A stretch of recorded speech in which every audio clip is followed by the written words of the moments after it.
It's the Broke Ass Podcast. We got money, though. It's me, your host, Zany in the building. I got my co-host, co-producer. We got Jimmy in the building. You can just call me Greatness. Got our other co-host, co-producer. We got that black activist. We got DeAndre in the building. It's the big boss, the big queen. You already know. And we got a special guest today. We got our brother, T.Y. in the building. Hello. Thank you for joining us, bro. Thank you. You know, look, you didn't want to give that. You had to shake hands. See how he is with the chakra and everything. About to be a great episode. Yeah. How you doing, Jimmy? Man, I just been chicken licking. All right. How you doing? I'm trying to say what he said to me earlier when I asked him how he was doing. What'd you say when I asked you how you was doing? Being progressive. No, you said something like some chicken licking, and I was like, yeah, I be eating chicken too. But yeah, I been good, man. Blessed and highly favored, you know what I'm saying? Happy to be above the ground and not under it. A lot of people ain't here today that want to be here, and I'm happy to be here, man. That's what's up. Just blessed. How about yourself? It's cool. I'm chilling. You know. We here for a good time, not a long time. This episode is brought to you by us in partnership with 810 Studios. We contenders, not pretenders. Thank you for listening. Better find you somebody to play with. Hey. And we got the best producer in the world. We got Hood Rock TV in the building. All right. My bad. Now how the rest of y'all know. You good? My bad. How you doing today, I'm out of DeAndre? order. I'm doing all right. I'm a little tired, though. I ain't gonna care. I feel like I've been sleep deprived. But, you know, when you're grieving, it be a lot of stuff going on. So you just got to keep going through the motions and just get through it. So that's what I've been doing. We here for you. Yeah. T.Y., man, first time on the pod. Not really. We had pods, but the first time on this pod with 810 Studios. Definitely. So, first I just wanted to say, man, y'all came a long way because I was rocking with y'all on the SoundCloud. I did like 2 or 3 of them. 2019, 2020, 21. Visual is everything in this era. Y'all doing good. right. So, give them a quick synopsis of yourself. I'm an artist, engineer, designer, entrepreneur, hustler, grinder, a teacher, a student, everything. I'm everything we all are, and I've been everything that we all have been, everything we are. Yeah, I just like to say when I met T.Y. was probably like 19 or before that.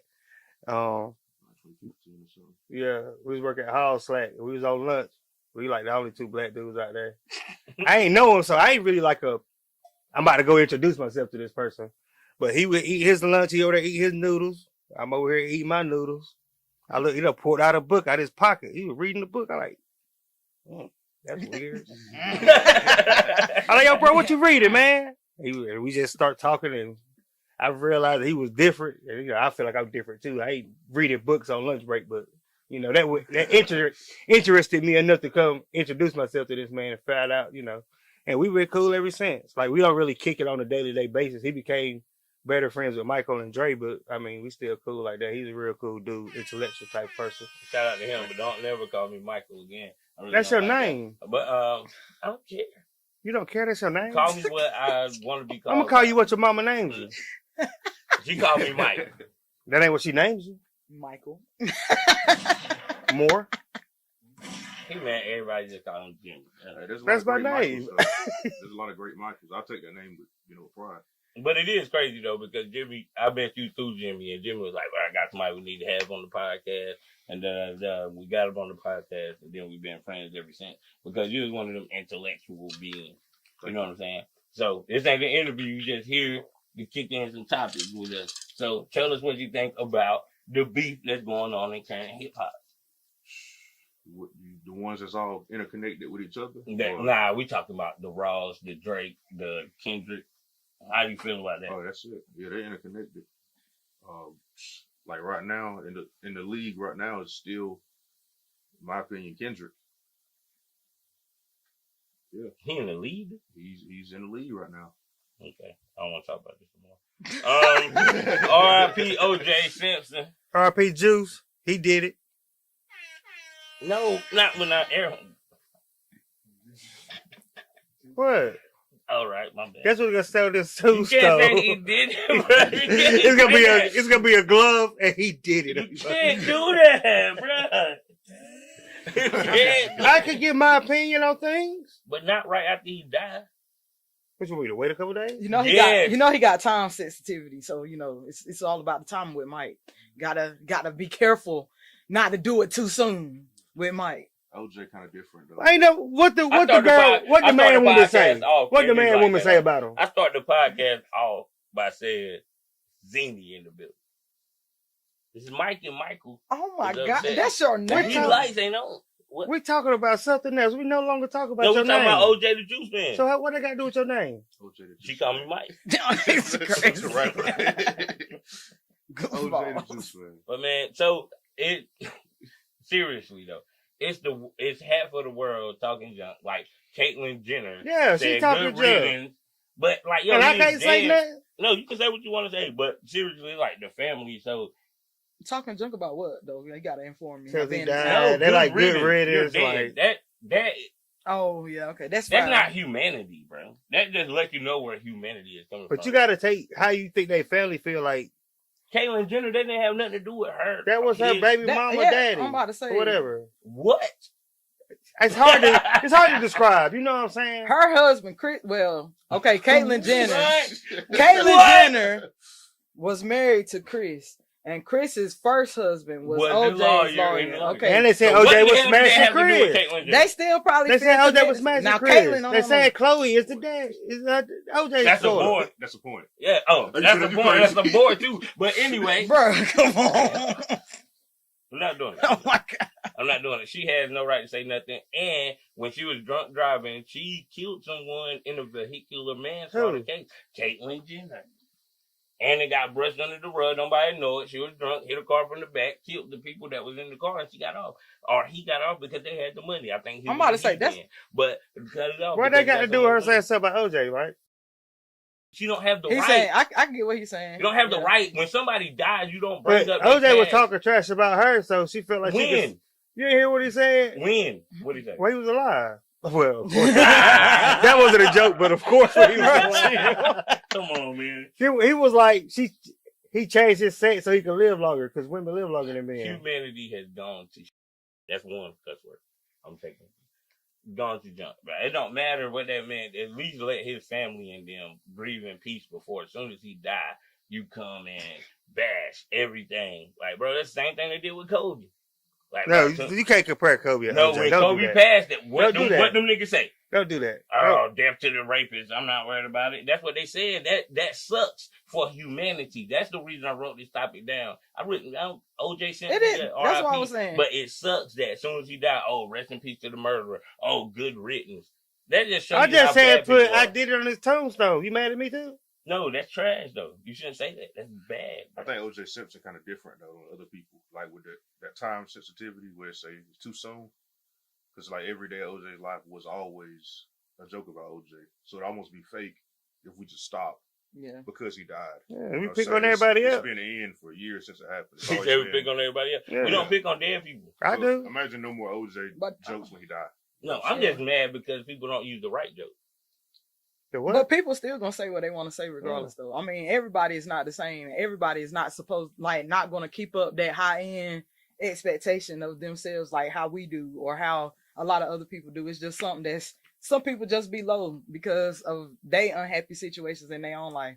So Caitlyn Jenner probably going through something right now that we find out about later on and be like, oh, now we see why he was talking junk. So, you just never know with a lot of the stuff, especially with these celebs. Like, so how y'all feel about OJ? The rest in peace, don't care, doesn't matter. He did it. He's so serious about that.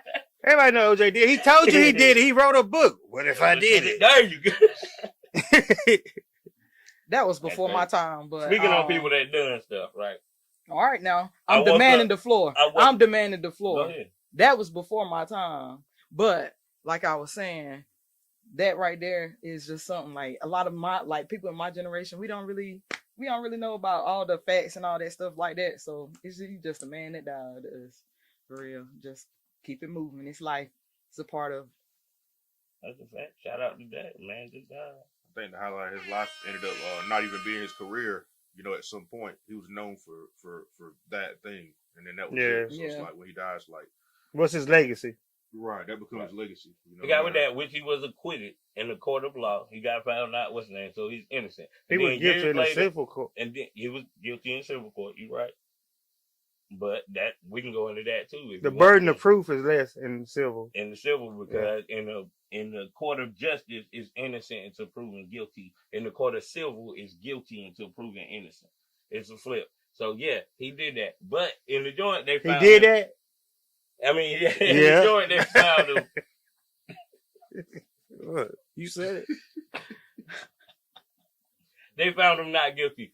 Other than that, he went and robbed and stole his own memorabilia. He did 17 years in jail for stealing some stuff. Maybe 17 months. He ain't doing no 17 years. Yeah. Nah, it won't that long. it won't that But he long. got out. It wasn't that. Anyway, hey man, R.I.P. to Juice. How you feel about him or how you doing? R.P. R.I.P. man.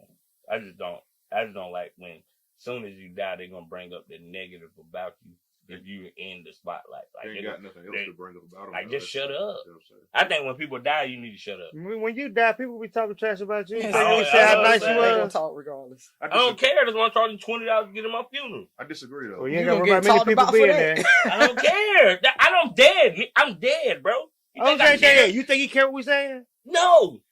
So I what gotta you disagree. care You got- for? What you care for? Big content. All right, next topic. Next topic. I'm through. I'm wake up, drink some water. Don't you I'm looking at hungry. me? What you want to do something? Nigga, I'm going to the next topic. You wanna cut your fight? eye at me. We Don't about to cut your eye. separate y'all You know? two. Hey, I got it on me. Don't play. Oh, Hey, hold on though, right? So like before we move off of it, okay. So like O.J. Simpson, like the way that he lived and everything, the way people talked about him. I'm thinking like if I was O.J. Simpson and the way that people talked about me and my legacy and I'm gone, would I want people to stop? And then that would be like fake love, right? everything is fake love. Keep saying what you were saying about me That's before I died. Don't be trying to talk nice So- about me now. Yeah, right. I'm a murderer yesterday, so No. when I die, would I not still be what I was for the last 2 decades, 3 It decades? was Like, never would it be- proved to be a murderer in the But- court of law. But his name has been synonymous with being a It murderer. doesn't matter, bro. He was never found guilty of being a murderer in the court of law. And at the end of the day, he was still human. The court of society, the court of He cut the K society off condemned of him as a murderer. He did it. Look, y'all. But Thank you. besides the point, I'm not gonna say that he didn't do it now that he died. Is what I'm saying. Like if he did it when he was alive, if you did something when you were alive, Right. you still You did it. You still did it. Yeah. So I mean, the world say, "Oh, don't say this," or whatever. You said it. You know, if he dies on the 1st, you said it on the 31st. So there's no reason why you shouldn't be able to say it on the 2nd. Yeah. You can't. You know. And how bad do you have to be getting beat in a fight before you fight somebody? What? I've been bitten in a fight. Y'all want to hear the story? Oh yeah, let's go. Wow. No, how bad? No, I'm about to really tell you the fight story somebody, about bro? when I got bit in the fight. So we sitting in the room. It's just like this. We on the couch. Dude walk in. I know don't like me. He says, "I feel like slapping somebody." I say to myself out loud, "Slap somebody then." He slapped the crap out of the dude beside me. Oh, I thought he slept. No, he slapped the dude beside me. I'm talking about hard. It's like one of those slaps on the slapping competitions. Like, so I jump up and jump on the dude, whatever. I'm working out. I feel so like, oh, man, that man is trying to bite a hug. I'm trying to pull my arm out of it. It got you like a pit bull. Yeah. Lock the jaws on you. Yeah, I got bit. You had to get tetanus shots and shit. No. I had 2 friends that fought in high school, and one of them ear got bit off. Well, the top part of his ear, and then the other one chin got bit. In the same fight? Yeah, They bit each other? kind of something like that. and they was homeboys too, so that was what made it real crazy. But at a point of, I don't know. You really just got to be thinking like, damn, I'm finna get my ass beat. or Ain't no something. way Like, out. Let me do something quick. I'm about to hit him in the nuts. That bite gonna distract you for That's like real. an animal instinct, like the hyena when they be trying to bite out of something. That is crazy. You gotta be like bold though, like somebody. Yeah, you got to have me in a chokehold or something. If somebody just feeding it to you, and then you just like you that desperate. Yeah, You that's stick what I'm your face saying. out on them. and be like Mike Epps and all about the business. No. I like, bit me on my nipple. Look, cause you trying to fight me in front of my girl. Like, I had to do something. Ain't no such thing as a fair fight. So if you gotta bite somebody, you gotta bite them. That's like in movies though, when people be in the chokehold for real and they bite their way out of that, trying to let the person free them up just a little bit. Them distractions that give you a little bit of space, so anything awkward or anything weird probably work. That bite definitely would work. Hey, Mike. No, You know what works for you, right? No. It might be governor hand and all. Hood Rock, TV. Ain't nothing but slob up there. Ain't no teeth print. Ain't no teeth print. Ain't never slob. This nigga knowing on my own. Quit nibbling on me, boy. I'm about to beat you up for real now. You don't nibble on my arm. We in a fight. You ain't nibbling on me. So, Dre, you ain't care, bro? Nah, it's good. Bro. So how do y'all feel about these videos on TikTok and stuff where the kids is like doing all this crazy stuff, like the acting, role playing and everything, but they're playing the roles of an adult? How y'all feel about that? Because I don't like it. And I think that the world is just getting even more and more messed up by us entertaining negativity like that. Some people don't see it as negativity, Or but rewarding it, making it seem like I seen one where the little girl grandma was like, all right, your mama here, get on out the house. And you know, her mom was coming up and she had a video and the little girl was mad. I guess she didn't want to go with her mama. She like, stick the tongue out and gave her grandma the middle finger through the screen though. and see people sharing that. Like, Yeah. but I like, seen one that was way worse. Like that's horrible. it is horrible though. The stick your tongue gotta like sticking out your middle finger to me when I was coming up. You can't be sticking out your tongue to people. Like that's like I'm just saying, that's how I came up. And I was like, ooh, she did that to her grandmama and her mama laughing at it. And the grandma ain't do nothing. Like I mean, I'm sure the video went on further than that, Yeah. but you know, it got clipped at that point. You can But just the see mama how was different laughing it is. like she did that to your mama. You think that's funny? Yeah, that's what I'm saying. You can tell how the times have done changed severely because back then we couldn't do that. I'm a lot younger than y'all, but I'm just saying. Well, I ain't even a lot younger than y'all. I don't think. Jimmy. Anyways, I don't know about him. Mike look older than me. If you say so. But yeah, you can just tell like how times have really changed because we couldn't do nothing like that. And we wasn't like, even with my uncle's death this week, I have noticed how much the children are allowed to sit in the presence of adults now. Right. Back then, we used to have to get out. We go outside and play. You know, you can't sit around. You see some kids in here? We talking about grown folk stuff. You know, can't do that. So it just be. I just want to know how y'all felt about it because it's weird to me how it's being cultivated inside of the culture, like, and it's negative in the longer run or the bigger picture that you think about it. Okay. I think it can go either way, the negative or positive. I think it depends on what they're acting out. Like, that could be something like, because like the social media age or something like that, whenever children, say before, wanted to be actors or actresses or something like that, it would have to be that they would have to get that big ticket and that break. And now they kind of they can get like a glimpse into it when they get that reaction or that feedback from doing a TikTok. Now, okay, so I can somewhat get a head start or see that this is really where I want to be. You know, if they're just acting out a role, they might be able to find some actual talent or skill out of it. Because I see like lip syncing roles from like scenes from movies and stuff like that, and a lot of them is impressive. It's just like about what it is that they're acting out. The content. Yeah, that's what I'm saying. The content is bad from the aspect that I was speaking off of. I fully agree about like the times with what the children are allowed to do. You know, like my mama come around and my kids get past this. You never would have got. And I just look at her like, you can get on them, you know, because like the smaller stuff, I couldn't get away with, and they can just get away with murder. They're the grandbabies, you know, so there's a lot of spoiling and stuff like that. Almost make you jealous or something. They do. I think it's still both ways, like you're saying, because like even though we don't see it, it's more commercialized. Like in my family, them little kids, when my mama around or my aunt Bird's around, them little kids, they might wild out, but they're not gonna do no crazy stuff. Like letting your kids twerk on what's the name when you're 2 years old or whatever. That's a parent push thing. Yeah. And the parents are only seeing money because some parents only sell their kids for money. You seen the Nickelodeon doc? They sell, and Jimmy already. I ain't selling kids. What are you talking about? You said you had 3. I said people. Oh, people. Yeah.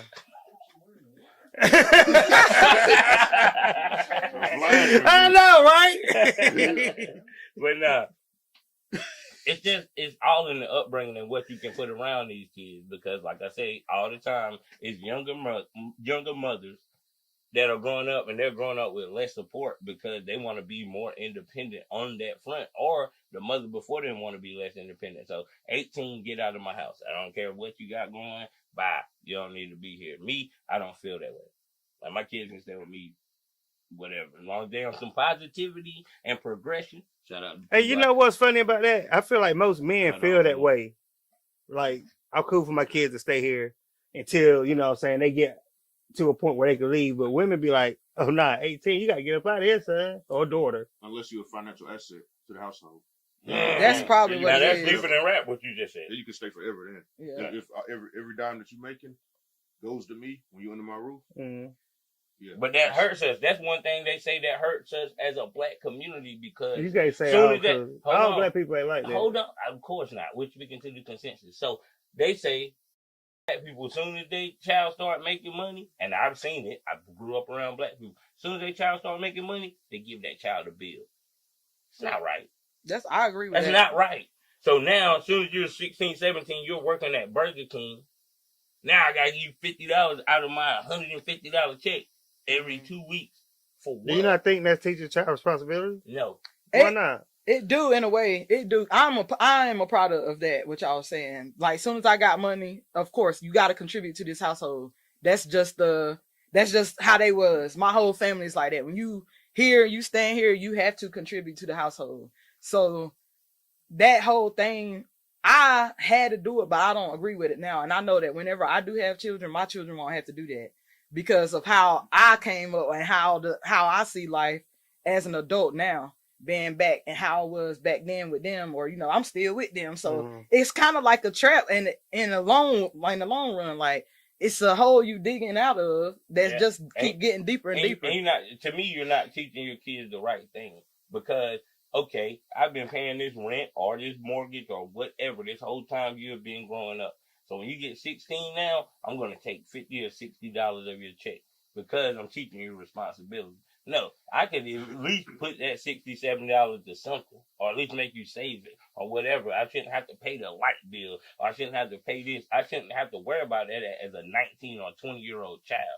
You pushing it now. Yeah. In high school, that ain't what white people do, but it's what black people do. In high school, I didn't have to pay. Right on out. Get out of here. You ain't bet. No. I need you to sit here. Me, Mike. I know you cut me off.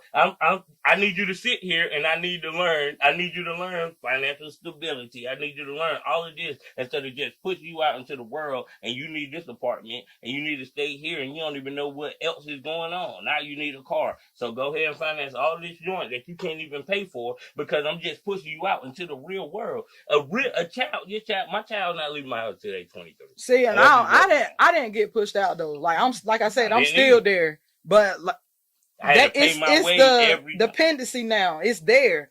That's there. You know, you still ain't got it to where you can get it yet. So there, just give it. Just go ahead and get it on here. Go on to my mama's house. You gotta. It kind of just be a messed up If situation. my life failed right now, I should be able to go to my mama's house. I should be able to go stay at somebody's house. I should be able to. I don't think it's really teaching. It can be teaching them responsibility because they got to understand that, you know, certain stuff. You gotta do. You can teach them in other ways, but you're teaching them responsibility while at the same time you're stifling them and you're taking responsibility from them because they would have more of their own. Right. So while you're teaching them, you're actually miseducating them at the same time. So they're never getting their own. They're taking care of yours. Where you feel short to take care of your own. And then there goes your generational curse right there. Because now they're so behind in their lives from taking care of yours. When they do get their own, they have their child. Late. And they have to do the same exact thing. Right. Because every time I get paid, I got to give mama some money. Even when I'm 30, it's people that are working literally and they're 30 and they still give their mama some money. Or their mama are hounding them. Hey, baby, I need this, I need that. That's another part of what we were talking about. Some cases, though, there might be a disability involved where they can't work, though. So some cases are understandable. That's fine, because when but involved, somebody just coming. A check is involved. Somebody just coming and like, hey, I need this money. I know you got paid this week. I know you got paid today. It's different. No, I want to stick on the structure of the upbringing. When my child get 18, if they go to college or whatever, they don't want a job or whatever they want to do.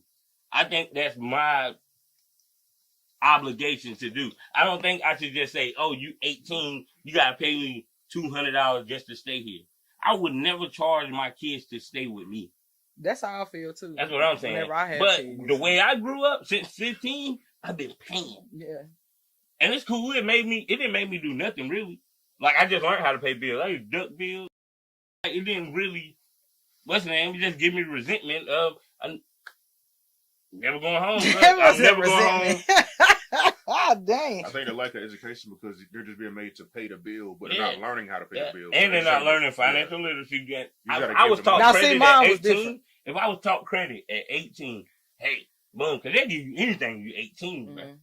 Car, this and that. If I was taught credit, hey, you get this, you pay this, you see this with your credit, you see this uptake. If I was taught that at 18, instead of, look, you got to pay me to be here, or you can't stay here when you come home, come on, bro. See, I done been working. Teach our kids, and that messed up society a lot, but people never talk about that, bro. I've been working since I've been in 5th grade. 18, bro. Because there were certain things that I wanted that my parents felt like I didn't need, and that was something that they weren't gonna pay for. That's so fine. I started off with babysitting, tutoring, car detailing, anything that I could think of that was gonna get me some money. I went ahead and did it because there was those things that I wanted. So at the end of the day, it did teach me the responsibility of if you want something, you're gonna go and get it, type situation. Or you got this responsibility, you got to pay this bill. I got my first phone when I was in 5th grade. All my classmates, they already got theirs, You had the first phone when you was in 5th grade. Yes. Oh, you Yeah. privileged.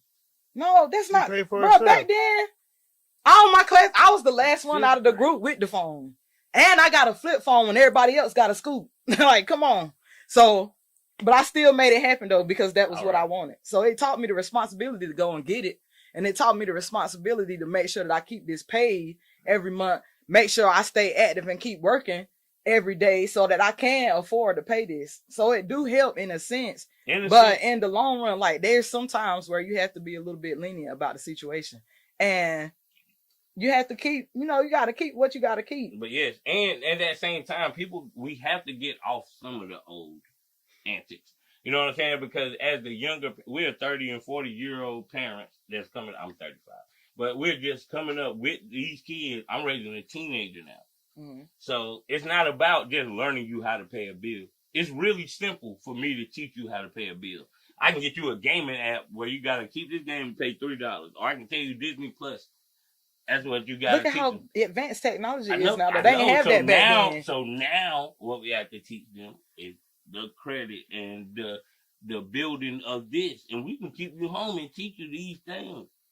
It's like, I just think it's bad I know 30-year-olds that got to pay their parents like $500 a month just to stay there. That's crazy, bro. My mama would never. Shout out my mama. I love you, baby. My mama would never, bro. And then whenever they get out of that trap, when they're 30 and they get out of that trap, all they know now is it was a detriment to just have to just put out money to pay that bill because you didn't learn how to pay your own. Yeah. You don't know how to do anything of your own. You don't know how to pay a bill. You pay your mama all your life. Now you don't even know how to call the light bill company and pay a bill or get an extension or set up a payment. Yeah, see, I know so about all that it's still coddling kids too. So like to me, go ahead, my bad. So whenever you get out of it, say you want to break out of it and break that chain. There's two ways of the failure. You go with it to the long run, and then they just bleed you dry until they die, and now you don't know what to do. Mm-hmm. Or you decide to break free at 14 or 15, and then you still don't have that knowledge either way. Yeah. Half of your life, you're 15 or you're 30. They still didn't give you that knowledge. So either way, you're still in the survivalist mindset, where out of the survivalist mindset, certain good things can come out of it, like resilience. Mm-hmm. But then certain bad can come out of it because of that lack of education. Because you've been educated that X costs X amount, but you've been miseducated on how to actually make that payment yourself. Because you just had to give the money to them. They didn't run you to the lot people, or they didn't run you to the landlord for the rent. They just said, "Hey, this is this amount." Yeah, you don't know. Get that. And it still kind of makes it bad too. Because one thing I strive on with my kids is I don't want to coddle them.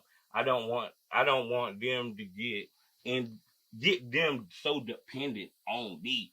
Like, don't get dependent on me. I definitely tell my kids damn near every day, we ain't gonna be here. Me and your mama not gonna be here, so you depend on us for this. So I try to teach my kids independence first off. But see, you don't want to teach them independence too early to a point to where they are untamable of being a dependent. Like you don't want to just throw them out there and be like, hey, don't depend on me because I ain't gonna always be here. Not at all. But when a certain age comes along, that's when I feel like that's the time for that. But you got babies or something like that. But I got 3 of them, and it's the joint. Like, okay, you got to teach in tiers. You got to break it down. Like, they're going to depend on you. You're at the top of the joint. But me and your mama is not going to be here always. And I don't tell my little one that as much. But the 9-year-old and the 12-year-old, look, y'all gonna have to depend on each other. This is what, you know what I'm saying? You coming out here, you can't depend on me and mama as much. And I think some parents make kids dependent on them too much. You know what I'm saying? Like, no, you don't teach your kids to be dependent on you. You teach your kids to be independent and live without you. Because technically you're supposed to die before then. Yeah. But that's what I was just about to get to, though. The way life is now, you never know who is going to be gone. So, you just got life is about figuring it out. That's pretty much what it's about. There's no right or wrong way for life because everybody's in a different situation. Everybody have different circumstances, and there's no one set guideline or anything for life. So it kind of is based off of everybody's different upbringings and everything that do have a major impact on the upbringing of children now today. But there's still a lot of things that us as adults have to work on and have to fix because the way that the children are going now, it's not in the right direction at all. It is, but the kids that's under us, I feel like we're not with that new generation joint. We still put that. That old school, that old school. So we still got the old heads behind us. You know what I'm saying? And I feel like kids, we making them like stand on that. So, what y'all think about change though? Change is good if it's going to be effective and efficient. No, I said change. Like change. Oh, change. Yeah. Oh, no, I don't wear chains. You see my name? No, I'm saying a chain, like is in the ain't got no whips and chains. You can. And like the context. So what we talking about? Chains is like out of all jewelry, chains are the easiest to make, and then that stands for this too. Chains is like just the generational curses that link. When you make one, the next one follow it, and then they just all intertwine with each other. So what you're doing is vicariously going to affect them. You know, like I was saying about keeping those children, too long in the shelter, from how to handle business and how to, whatever. So you die, they out there by themselves, or they got to break free and they out there by themselves. Regardless, just my situation, 14, 15, my personal situation was the latter. That's just breaking free of that and then trying to, getting into the survivalist mindset. I think you just need to give the kids the tools, give them the tools, but don't force them to use it. Just have it in their backpack, have them ready and equipped for it if they have to use it. They need to know how to do certain amount of things.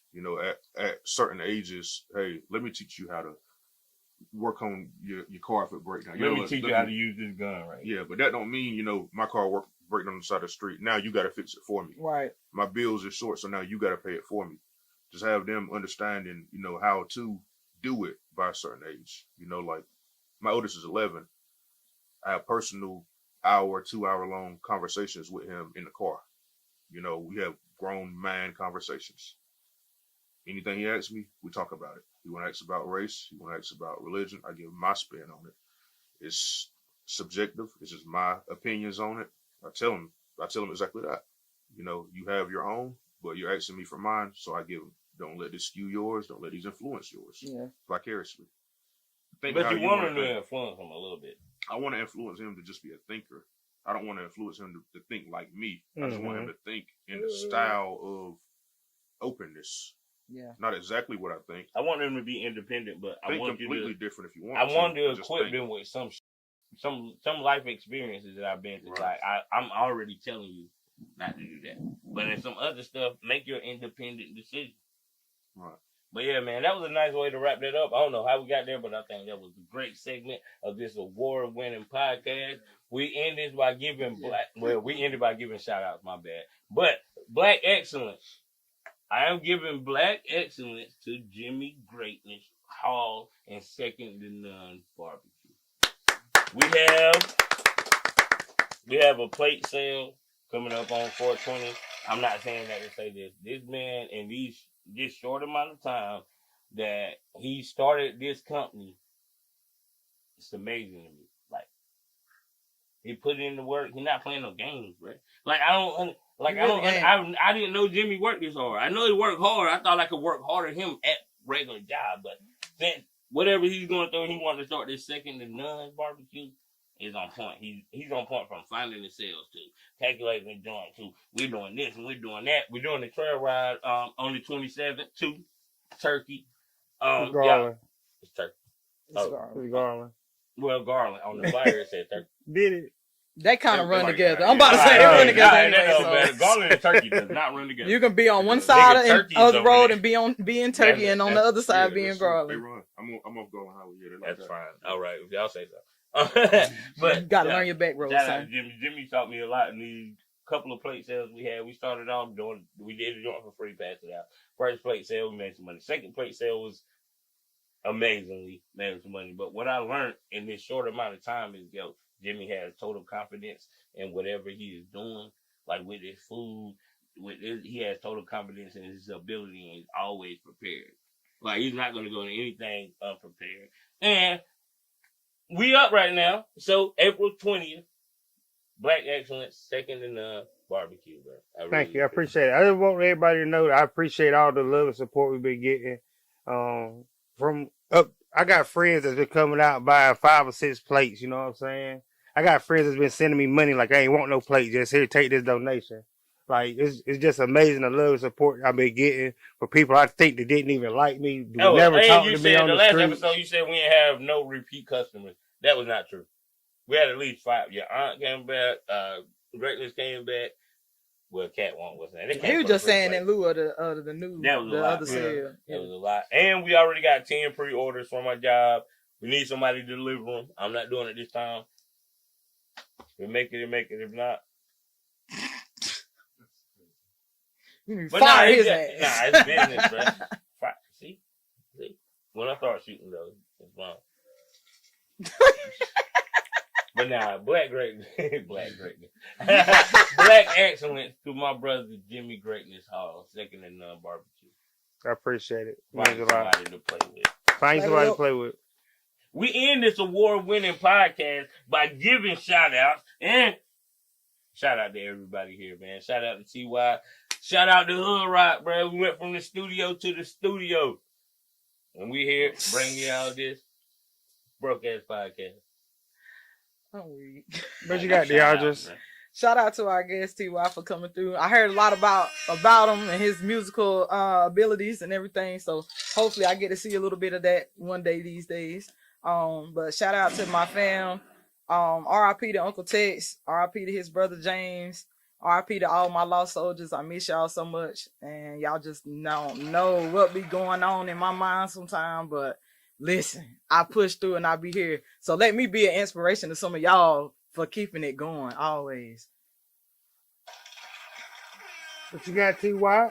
I'd like to shout out to rest in peace to all of my fallen friends and live in peace to all of my rising friends, family members, all the gods in the building, the goddesses in the building, everybody staying up, everybody who's down, just everybody. And rest in peace to Juice. R.I.P. Juice, man. I did it. Not that I did it. I mean, some of y'all down, like. I will give a shout. But some of them down. I mean, can I give my shout out now? You still want to talk? Go ahead, sir. All right. Yeah. I want to give a shout out to everybody showing support for Second and None Barbecue. Just know that when you're back against the wall, God will always give you a way out. He might close the door, but look at that window. You feel me? Jump out of it. Right? I'm just saying. So don't give nobody the opportunity to push you out a window you could jump out of, bruh. Hey, come on now. Hey, yo. Come on now. Come on That's now. crazy. You the best. Ain't nobody better than you. Holla at me, man. We out. You talking some crazy trying to get dead on. I really ain't tripping. Like, I really